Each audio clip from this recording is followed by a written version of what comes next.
गरम गरम वरण भातासोबत उकडलेल्या बटाट्याच्या भाजीचं कॉम्बिनेशन मला खूप आवडतं. आज मी केलेली आहे वरण भातासोबत तोंडी लावायला उकडलेल्या बटाट्याची भाजी. तर त्यासाठी मी इथे बटाटे उकडवून घेतले. वरण भाताच्या कुकरसोबतच मी हे बटाटे सुद्धा लावले होते. बटाट्याची साल काढून घ्यायची आणि बटाट्याच्या बारीक बारीक फोडी तयार करून घ्यायच्या. बटाट्याच्या काचऱ्या सुद्धा खूप छान लागतात वरण भातासोबत. पण मला सगळ्यात जास्त उकडलेल्या बटाट्याची भाजी आवडते. तर मग मी इथे बटाट्याच्या बारीक बारीक फोडी करून घेतलेल्या आहेत. तुम्हाला हवं तर तुम्ही हाताने कुस्करून घेऊ शकता हा बटाटा. आता यासाठी मी घालणार आहे इथे वाटण. तुम्हाला हवं तर तुम्ही हिरवी मिरची आणि लसूण ठेचून घालू शकता. मी इथे हिरवी मिरची आणि लसूण हे मिक्सरला बारीक वाटून घेतलेलं आहे. याने भाजीला चव खूप छान लागते. तर इथे लसूण आणि हिरवी मिरची वाटून झालेली आहे. कढईमध्ये साधारण 2 चमचे तेल गरम करून घ्यायचं. तेल चांगलं गरम झालं, की मग त्याच्यामध्ये घालायची आहे मोहरी. जिरं तुम्हाला घालायचं असेल तर घालू शकता, पण मला जिरं नाही आवडत त्याच्यामुळे मी जिरं नाही घातलेलं. मी फक्त मोहरी घातलेली आहे. बारीक चिरलेला कांदा घालून घ्यायचा.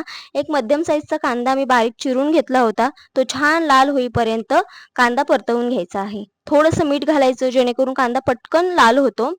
कांदा छान लाल झाला, की मग त्याच्यामध्ये घालायचं आहे हिरवी मिरची आणि लसणाची जी आपण पेस्ट तयार केली होती, ती पेस्ट त्याच्यामध्ये घालून घ्यायची आहे आणि 2 ते 3 मिनिटांसाठी या कांद्यासोबत ही पेस्ट छान अशी परतवून घ्यायची आहे.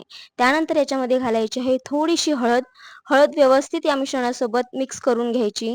मिक्स करून झालं, की मग याच्यामध्ये घालायचं आहे उकडून घेतलेला जो बटाटा होता, ज्याच्या आपण बारीक फोडी करून घेतल्या होत्या, तो यामध्ये घालून घ्यायचा आहे. त्याचबरोबर चवीनुसार मीठ घालायचं आहे. मीठ मात्र याच्यामध्ये आपल्याला बेताने घालायचं, कारण आपण कांदा परतताना सुद्धा थोडंसं मीठ घातलं होतं. त्यामुळे अंदाजाने याच्यामध्ये मीठ घालायचं. व्यवस्थित हे सगळं मिक्स करून घ्यायचं. छान असं एकजीव करून घ्यायचं. एक साधारण 5 ते 7 मिनिटांसाठी परतवून घ्यायचं आणि मस्त अशी उकडलेल्या बटाट्याची भाजी रेडी आहे.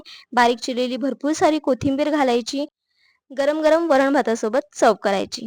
तर वरण भातासोबत तुम्हाला कसलं कॉम्बिनेशन आवडतं, कुठल्या भाजीचं कॉम्बिनेशन आवडतं हे मला नक्की कमेंट करून सांगा. आणि आपले जर का व्हिडिओ तुम्हाला आवडत असतील तर लाईक, शेअर, सबस्क्राईब करायला विसरू नका. आपलं Instagram आणि Facebook चॅनलला सुद्धा फॉलो करायला विसरू नका. पुन्हा एकदा भेटूया अशाच चमचमीत झणझणीत रेसिपीसोबत. तोपर्यंत बाय बाय.